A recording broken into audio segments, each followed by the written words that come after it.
ونعوذ بالله من شرور أنفسنا ومن سيئات أعمالنا من يهده الله فلا مضل له ومن يضلله فلا هادي له ونشهد أن لا إله إلا الله وحده لا شريك له ونشهد أن سيدنا وسندنا وحبيبنا ومولانا محمدا عبده ورسوله أما بعد فقد قال الله تبارك وتعالى في القرآن المجيد أعوذ بالله من الشيطان الرجيم بسم الله الرحمن الرحيم ولا تقف ما ليس لك به علم إن السمع والبصر والفؤاد كل أولئك كان عنه مسؤولا وقال النبي صلى الله عليه وسلم لا تقوم الساعة حتى يتقارب الزمان ويكون السنة كالشهر والشهر كالجمعة ويكون الجمعة كاليوم ويكون اليوم كالساعة وتكون الساعة كالظلمة بالنار وقال رسول الله صلى الله عليه وسلم لا تتبع النظرة النظرة فإن الأولى لك والآخرة عليك عن ابن عباس رضي الله عنهما أن النبي صلى الله عليه وسلم قال إن الله كتب على ابن آدم حظه من الزنا أدرك ذلك لا محالة فزناء العينين النظر وزناء اللسان المنطق والنفس تتمنى وتشتهي والفرج يصدق ذلك ويكذب أو كما قال رسول الله صلى الله عليه وسلم اللهم أيدنا بتأييدك اللهم أيدنا بتأييدك اللهم أيدنا بتأييدك يا رب العالمين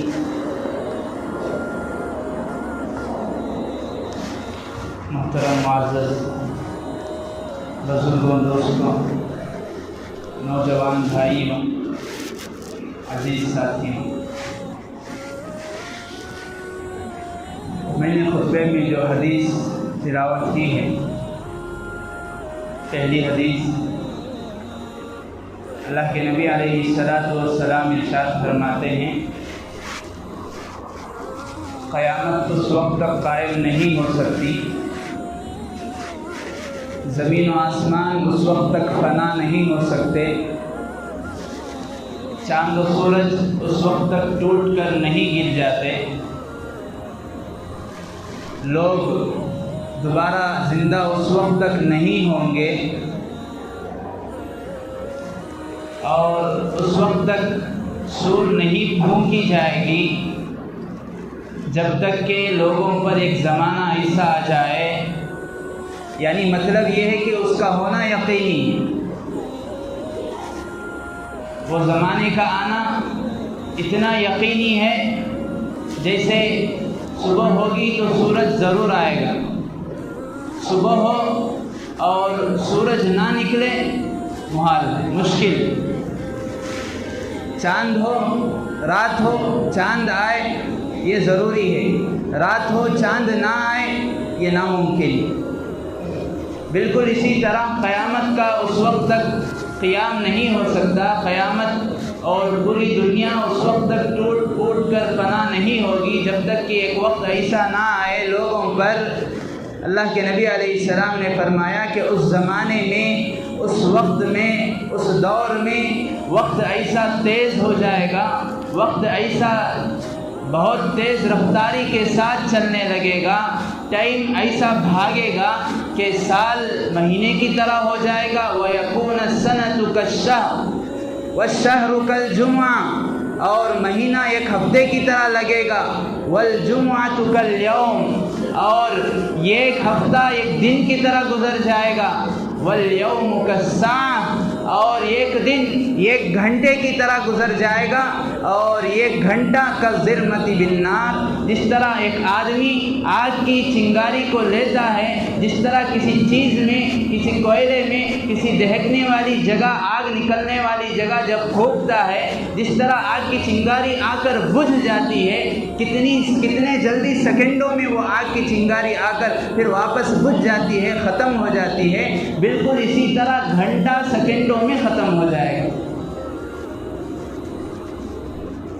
یہ دراصل علامات قیامت میں سے ہے کہ وقت سال گزر رہے ہیں، پتہ نہیں چلتا، کہ ہمیں ایسا محسوس ہوتا ہے کہ ابھی مہینہ یا 2 مہینے ہوئے ہیں، مہینے نکل گئے، ایسا محسوس ہوتا ہے کہ ابھی دن چل رہے ہیں، دن کے 24 گھنٹے نکل جاتے ہیں، پتہ نہیں چلتا کہ صبح کب ہوئی، رات کب ہوئی، کام کاج ایسے کے ایسے باقی ہیں، ضروریات ایسے کے ویسے باقی ہیں، ہمارے خواہشات اسی طرح ادھورے ہیں، اور گھنٹہ پتہ نہیں کیسے نکل جاتا ہے۔ یہ اللہ کے نبی علیہ السلام نے فرمایا لا تقوم الساعة، اس طرح ہونا یقینی ہے، ضروری ہے۔ مطلب زمانے کی تیز رفتاری کو بتانا مقصود ہے۔ زمانہ کی تیز رفتاری کے ساتھ آج ہم دیکھتے ہیں، مشاہدہ کرتے ہیں، ہمارا تجربہ ہے، اسی طرح انسان کی ضروریات بھی بہت زیادہ، بہت تیز بھاگتی ہیں۔ بعض ضروریات تو انسان کی وہ ہیں جو قدرتی ہیں، جیسے کھانا ہے، نیچرل جسے کہتے ہیں، فطری ضروریات، کھانا پینا، سونا، جاگنا، کمانا، اپنی خواہش کو پوری کرنا حلال طریقے سے، جائز طریقے سے، بیوی بچوں کو پالنا، ان کے لیے محنت کرنا، ان کے لیے بھاگ دوڑ کرنا، ان کے لیے 24 گھنٹے فکر کرنا، یہ ساری فطری ضرورتیں ہیں۔ زمانے کی تیز رفتاری کے ساتھ ساتھ ضروریات میں بھی اضافہ اور تیزی پائی جا رہی ہے، اور بعض ضروریات تو ایسے ہیں کہ اسے ہم نے بنایا ہے، جو کریٹر نے اس کو کریٹ کیا ہے، یعنی انسان نے اس کو اپنے لیے ضرورت کا درجہ دے دیا، انسان نے اس کو اپنے لیے ضروری ٹھہرا دیا۔ انسان وہ چیز ضروری نہیں ہے لیکن اس کو اپنے لیے ضروری سمجھتا ہے، اپنے عمل سے، اپنے افعال سے، اپنے قول سے، اپنے مجلسوں سے، اپنی خلوت سے، اپنی جلوت سے اس کو یہ ثابت کرتا ہے کہ یہ میرے لیے ضرورت ہے۔ اور یہ بات کہ انسان کبھی کبھی اپنی بنائی ہوئی ضرورت کی چیزوں کو درجہ بڑھا دیتا ہے، جو نیچرل، جو فطری ضرورتیں ہیں ان سے زیادہ۔ جیسے موجودہ دور میں اسمارٹ فون، یہ ہمارے لیے امپورٹنٹ پارٹ آف لائف بن گیا، زندگی کا ایک اہم جز۔ ایک انسان ناشتہ کے بغیر، 3 وقت کھائے بغیر رہ سکتا ہے۔ ایک بچہ جب ایک شعور تک پہنچ جاتا ہے، جب اس کی عمر اس حد تک پہنچ جاتی ہے کہ اسے اچھا برا، اسے صحیح غلط، رات دن اس میں تمیز ہونے لگتا ہے، اتنی عقل اور شعور آنے لگتی ہے، اب اس کے لیے چاہے کھانا پینا ضروری ہو یا نہ ہو، اس کے لیے ایجوکیشن ضروری ہو یا نہ ہو، اس کے لیے تعلیم ضروری ہو یا نہ ہو، اس کے لیے قرآن و سنت ضروری ہو یا نہ ہو، اس کے لیے والدین کی تربیت ضروری ہو یا نہ ہو، اس کے لیے دینی ماحول ضروری ہو یا نہ ہو، اس کے لیے مسجد کا ماحول ضروری ہو یا نہ ہو، اس کے لیے اسمارٹ فون ضروری ہے۔ جبکہ علماء نے یہ کہا ہے زندگی نے اپنی 80% عمر گزار دی ہے. جس طرح انسان کی زندگی ہوتی ہے اس کی عمر 60 سال 70 سال 80 سال ہوتے ہیں، اسی طرح اس زندگی کی بھی اس کائنات کی بھی عمر ہے جو تقریباً 80% سے زائد گزر گئی.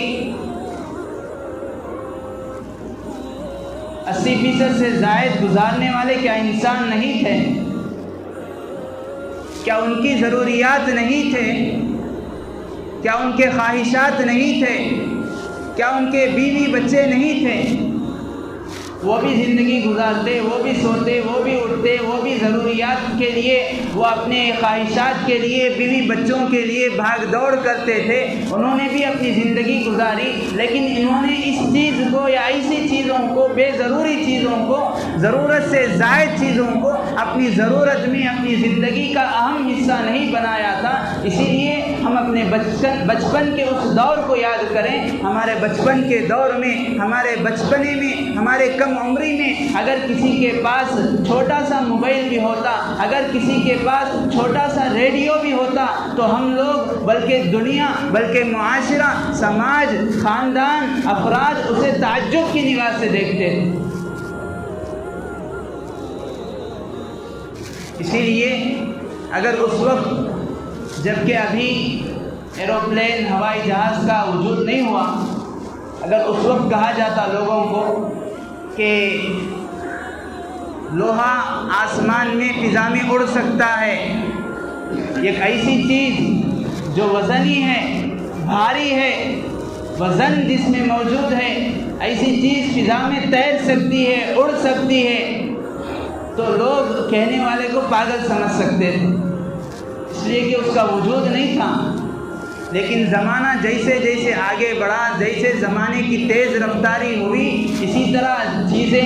طرح زمانے نے ترقی یافتہ، زمانہ اتنا ترقی یافتہ ہو گیا کہ انسان نے بے ضروری چیزوں کو، ضرورت سے زائد چیزوں کو اپنی زندگی کا اہم حصہ، اپنی زندگی کا اہم شعبہ، اپنی زندگی کا اہم پارٹ بنا لیا. اور اتنا اہم کہ ایک وقت ہوتا تھا آدمی صبح اپنے گھر سے نکلتا، جو کچھ ہو سکے ہاتھ پیر مار کر، ہلا کر، محنت، کوشش، مشقت، مجاہدہ کرتے ہوئے 2 روٹی حلال کمائی لے کر آتا، بیوی بچوں کے ساتھ، ماں باپ کے ساتھ بیٹھ کر بات چیت کرتے ہوئے، ان کی خیر خیریت پوچھتے ہوئے، صبح سے شام تک کی کارگزاری لیتے ہوئے، بیوی کو وقت دیتے ہوئے، بچوں کو وقت دیتے ہوئے، والدین کو وقت دیتے ہوئے کھانا کھاتا اور وہ اپنی رات گزار دیتا. اور آج انسان صبح کو اپنی آنکھ کھلنے سے پہلے، آنکھ کھلتے ہی، چاہے وہ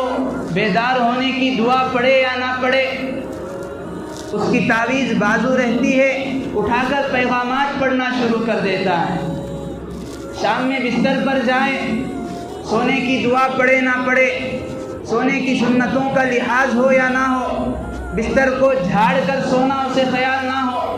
بستر کو پاک صاف کر کے سونے کا خیال نہ ہو، سوتے وقت کیا سنتیں ہیں اسے یاد نہ ہو، سوتے وقت آپ علیہ السلام کن دعاؤں کو، کن سورتوں کو پڑھ کر سویا کرتے تھے اسے معلوم ہو یا نہ ہو، اس کے ہاتھ میں تسبیح، اس کے ہاتھ میں یہ موبائل کا فتنہ ہوگا، اسے دیکھتے ہوئے سوئے گا. اور معاف کرنا، آج ہمارے نوجوان مسلمان، آج ہمارے نوجوان بھائی اسی طرح اپنی رات کا ایک ڈبل حصہ، ایک زیادہ حصہ، 1 بجے، 2 بجے، 3 بجے تک اس میں گزار دیتے ہیں. اور کہاں سے اب انہیں فجر میسر ہوگی، کہاں سے ان کے اندر ایمان انہیں فجر کو لا کر کھڑا کرے گا، کہاں سے ان کی یہ ایمانی غیرت انہیں برداشت کرے گی کہ سامنے ایمان مٹ رہا ہے، ایمانی ماحول ختم ہو رہا ہے، دشمن ایمان پر اور ایمان والوں پر ڈاکہ زنی کر رہا ہے، اور یہ وہاں سے اپنے پیٹھ کو دکھاتے ہوئے نکل جائے گا. اس کا ایمان اسے اس بات کی اجازت نہیں دے گا. کہ صبح کو آنکھ کھلے، اس کا ایمان اس کو اس بات کی اجازت نہیں دے گا کہ فجر میں آ کر کھڑا ہو۔ بزرگان محترم، بے شک یہ زمانہ ترقی یافتہ زمانہ ہے اور بہت سارے لوگوں کی ضرورتیں اس سے وابستہ ہیں، اسمارٹ فون سے، سوشل میڈیا سے، لیکن ہیں یہ دونوں اس زمانے کے بہت بڑے فتنے، آزمائش کی چیزیں۔ اسی لیے علماء نے فرمایا پہلے زمانے میں لوگوں کی عزتیں ان کی ہاتھ میں ہوا کرتی تھیں، آدمی اپنی عزت کو خود بچا بھی سکتا تھا، اپنے اعمال سے خود اپنی عزت کو گوا بھی سکتا تھا، لیکن آج اگر کسی کی عزت کی پرکھ کرنا ہے، کسی کی عزت کی جانچ کرنا ہے اور اس کے کھوٹے یا کھرے ہونے کا پتہ لگانا ہے تو اس کا موبائل ہی کافی ہے، اس کا اسمارٹ فون ہی کافی ہے، اس کا سوشل میڈیا پر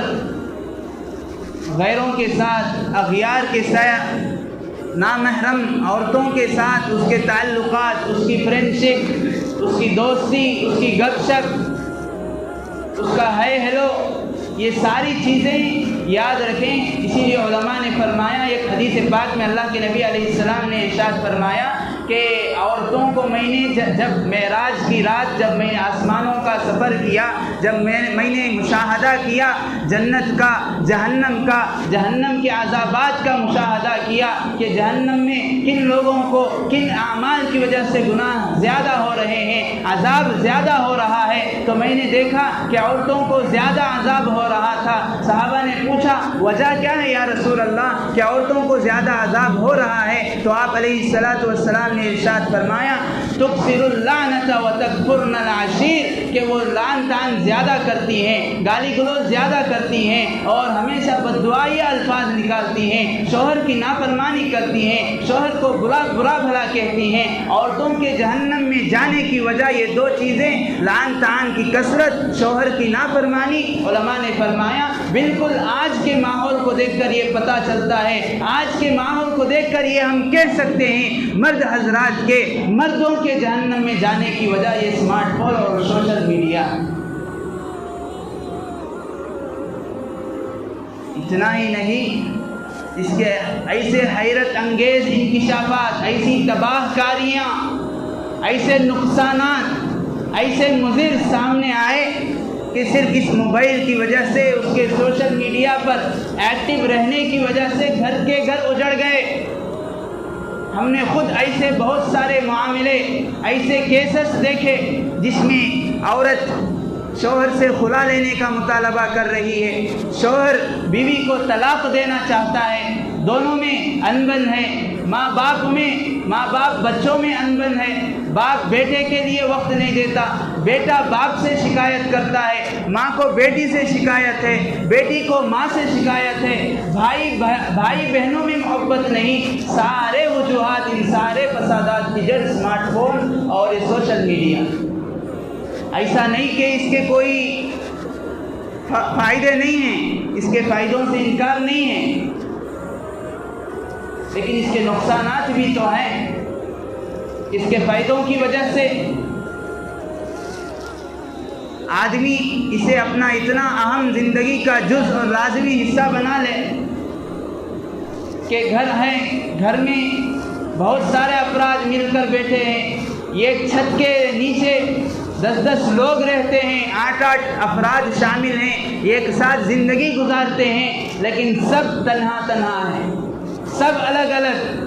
سب کی صبح الگ، سب کی شام الگ، سب کی ملاقاتیں الگ۔ یہی وجہ ہے، علماء نے فرمایا آج جو بچوں کی صحیح تربیت نہیں ہو پا رہی ہے، آج جو بچیاں ہمارے سماج کی،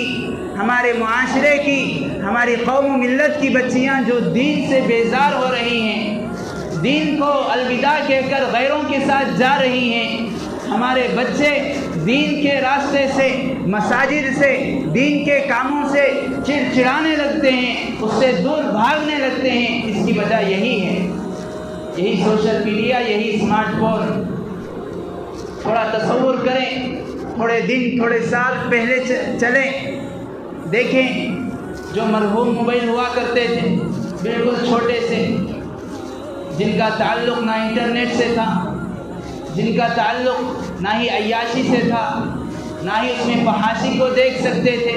اسی لیے آج کا موبائل اس کو ڈیجیٹل ورلڈ کہا جاتا ہے. 7 بر اعظم اس میں موجود ہیں. ساری دنیا کو آدمی اپنی جیب میں لیے گھومتا پھرتا ہے.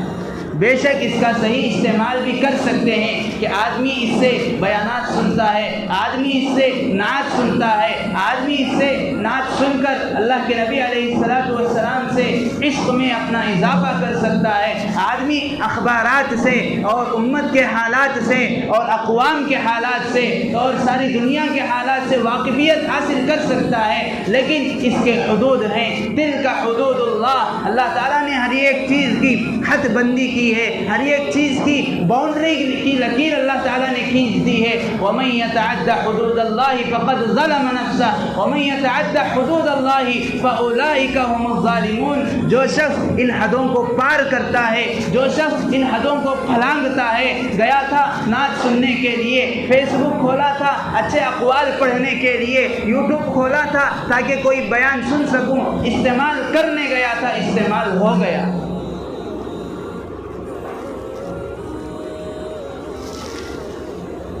اسی لیے علماء نے اکابر نے فرمایا کہ یہ اسمارٹ فون رکھنا، غور سے سنیں، بڑا اہم مسئلہ ہے. یہ اسمارٹ فون رکھنا اور سوشل میڈیا پر ایکٹیو رہنا، فعال رہنا، متحرک رہنا کہ کون کیا کر رہا ہے، کیا خبر ہے، میں بھی کچھ اس میں اپنی بات کو رکھوں، یہ ساری چیزیں اس شخص کے لیے جائز ہیں.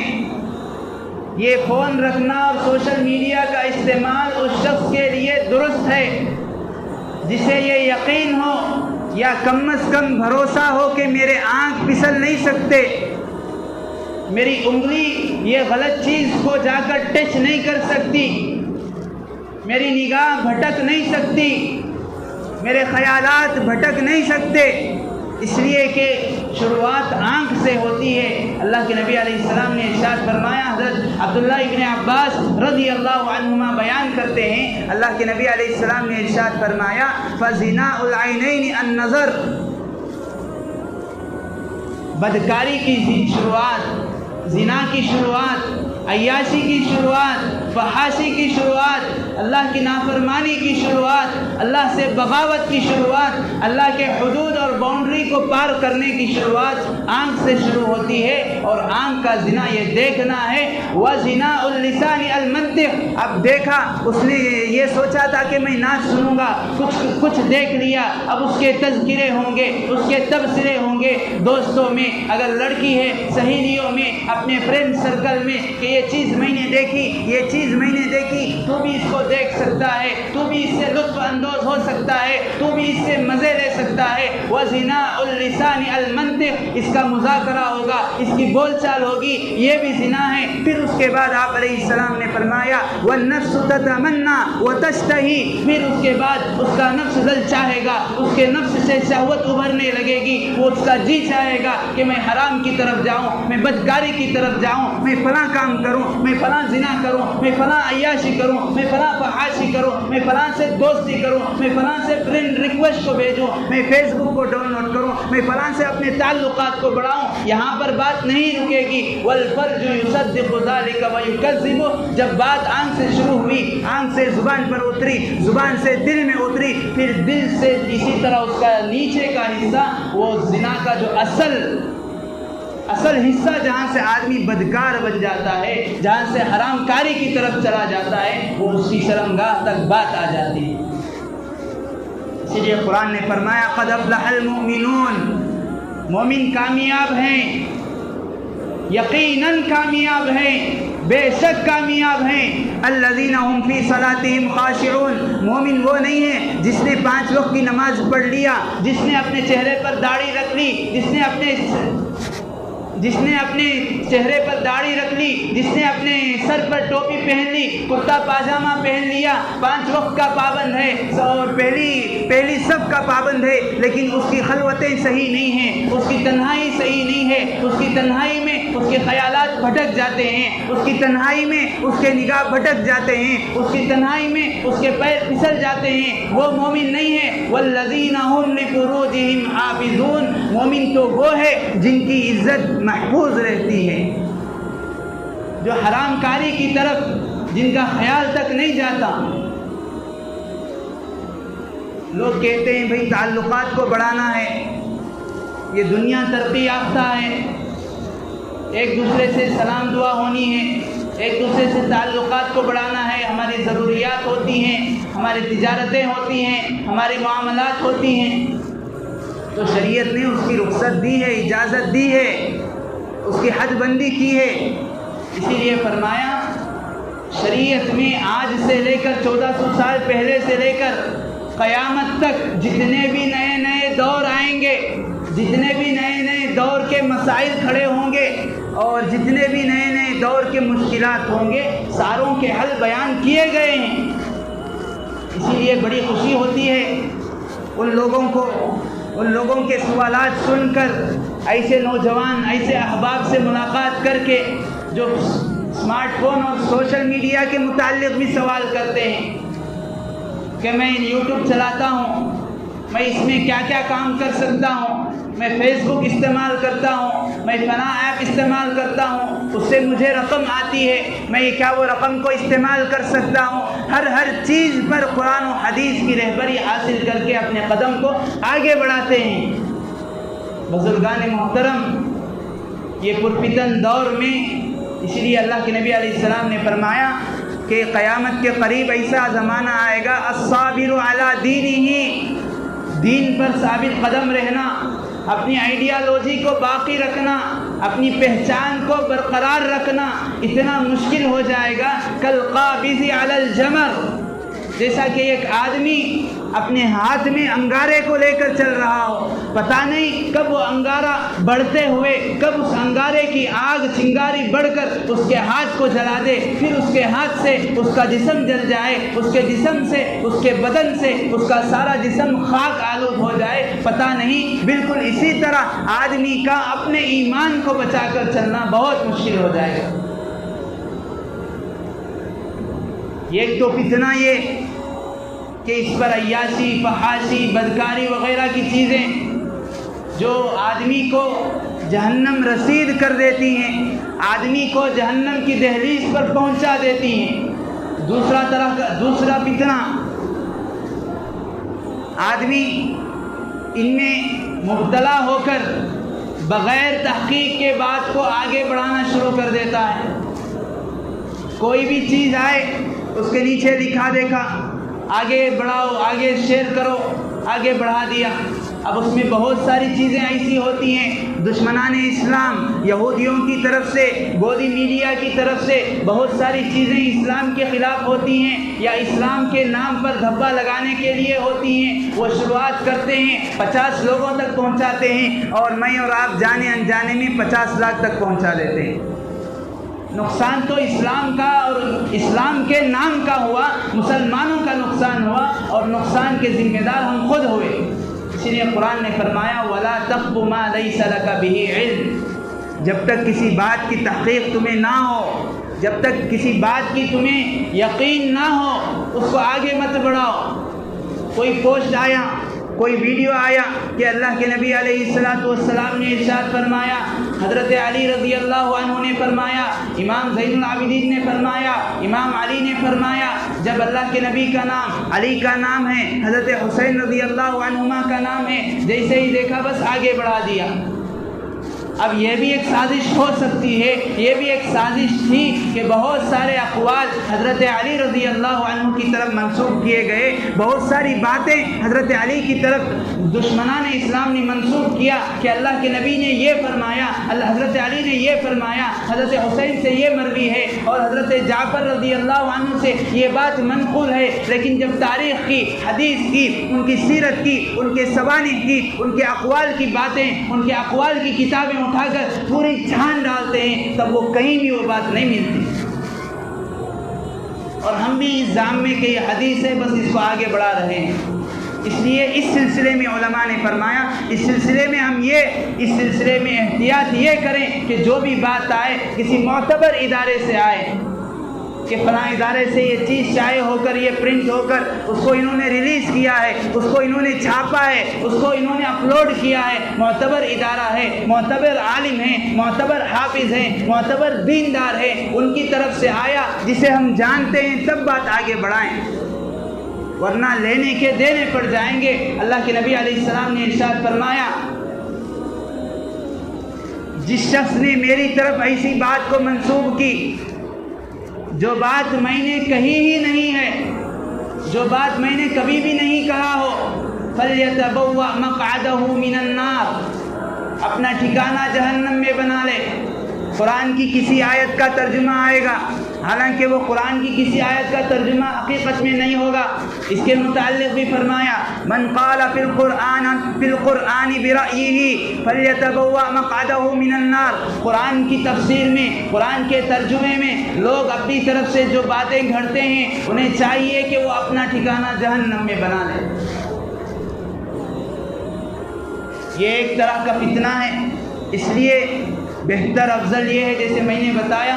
حضرات فقہا علماء مفتیان کرام نے بیان فرمایا ہے کہ افضل یہی ہے کہ آدمی ان چیزوں سے بچے, اور اس آدمی کے لیے یہ چیزوں میں پڑھنا لگنا, اسمارٹ فون کا استعمال کرنا, سوشل میڈیا میں اس کا آگے بڑھنا, متحرک رہنا ایسے شخص کے لیے جائز ہے جسے اپنے آپ پر یقین ہو, اپنے آپ پر بھروسہ ہو کہ وہ محفوظ رہ سکتا ہے, وہ اس کا ایمان محفوظ رہ سکتا ہے, اس کی نگاہیں محفوظ رہ سکتی ہیں, اور اسی طرح اس کا ایمان اور عقائد بھی صحیح سالم رہ سکتے ہیں. اس لیے کہ جو تیسرا فتنہ ہے اسمارٹ فون اور یہ سوشل میڈیا کا, کہ جیسے ہی ہم یوٹیوب کھولیں, واٹس ایپ کھولیں, کسی شعلہ دار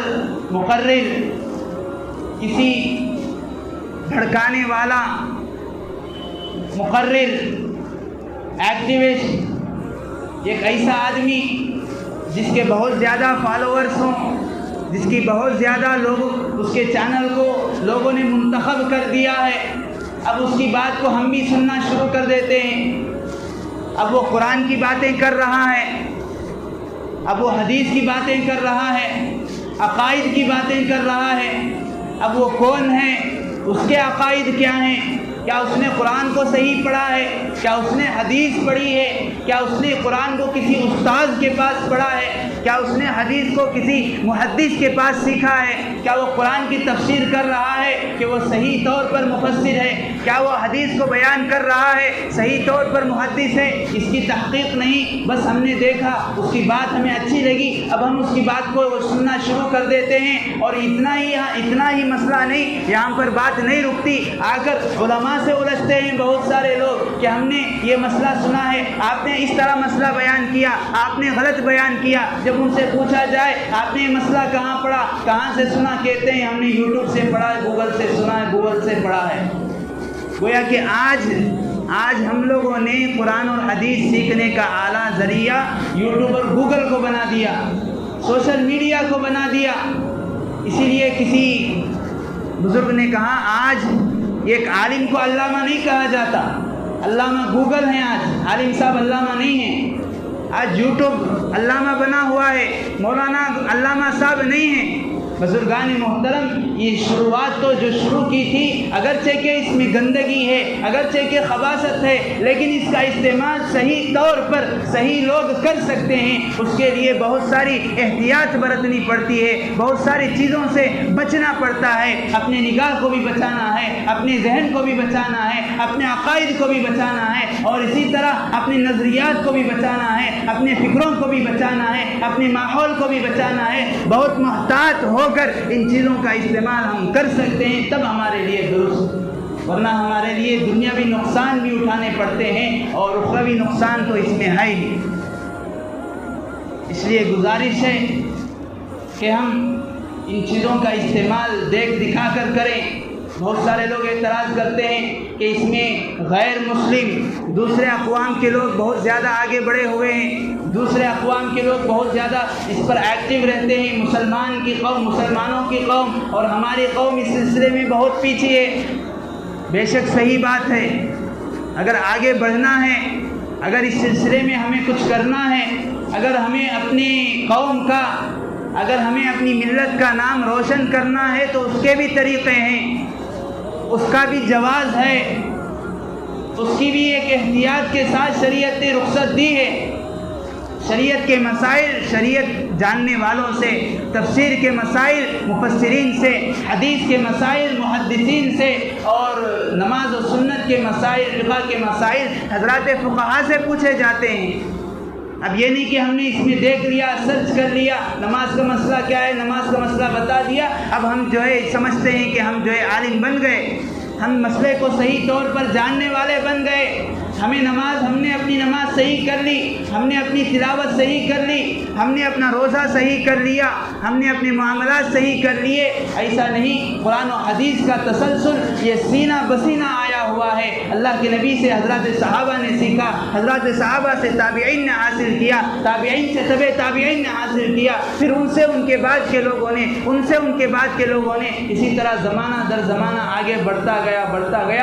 تب جا کر یہ چیز ہم تک پہنچی ہے۔ یہ بات اچھی ہے، یہ بات بہتر ہے کہ آج علماء نے فرمایا کہ اصلاح امت کا، دین کی اشاعت کا، دین کو پھیلانے کا سب سے آسان اور بہترین ذریعہ آج سوشل میڈیا ہے۔ یہ بات یقینی ہے، اس سے انکار نہیں ہے۔ اس پر ایکٹیو رہیں، دین کے تعلق سے، سماج کے تعلق سے، رفاہی کام کے تعلق سے ہم آگے بڑھ سکتے ہیں۔ بس شریعت کی حدود کا، شریعت کے جو احکامات ہیں، پابندیاں ہیں، ہم ان کا اہتمام کریں، تب یہی چیزیں ہو سکتا ہے ہمارے لیے جنت کا راستہ ہموار کر دیں۔ اگر ان چیزوں میں ہم نے احتیاط کو نہیں اپنایا، ہم نے پابندی نہیں برتی، ہم نے نہ اپنے آپ کو سنبھالا، اپنے خواہشات کو سنبھالا، اپنے جذبات کو سنبھالا، اسی چیز کی وجہ سے آج ساری امت جہنم تک پہنچ سکتی ہے۔ بزرگان محترم، اسی لیے حضرات علماء فرماتے ہیں موجودہ دور کے جو بہت بڑے فتنے ہیں، ان میں سے فتنہ آج کا یہ اسمارٹ فون اور سوشل میڈیا بھی ہے۔ ہم اس کو کیسے استعمال کر سکتے ہیں، کب استعمال کر سکتے ہیں، کہاں تک استعمال کر سکتے ہیں، اس کے فائدے کیا ہیں، اس کے نقصانات کیا ہیں، اس کے مضر اثرات کیا ہیں، اس کی تباہ کاریاں کیا ہیں، یہ ساری چیزیں ہمارے ذہنوں میں، ہمارے علم میں ہونا چاہیے۔ تب ہمارا ان چیزوں کو استعمال کرنا، ان چیزوں میں آگے بڑھنا، یہ ہمارے لیے فائدہ مند رہے گا۔ اللہ تعالیٰ سے دعا ہے اللہ تعالیٰ ہمیں ایمان اور عقائد کو آج کے دور میں ہمیں صحیح طور پر حفاظت سے اللہ تعالیٰ کے یہاں لے جانے والا بنائے۔ اللہ تعالیٰ ساری امت کے ایمان و عقائد کی حفاظت فرمائے۔ اللہ تعالیٰ طرح طرح کے فتنوں سے ہم سب کی حفاظت فرمائے۔ آمین۔ وآخر دعوانا الحمد للہ رب العالمین۔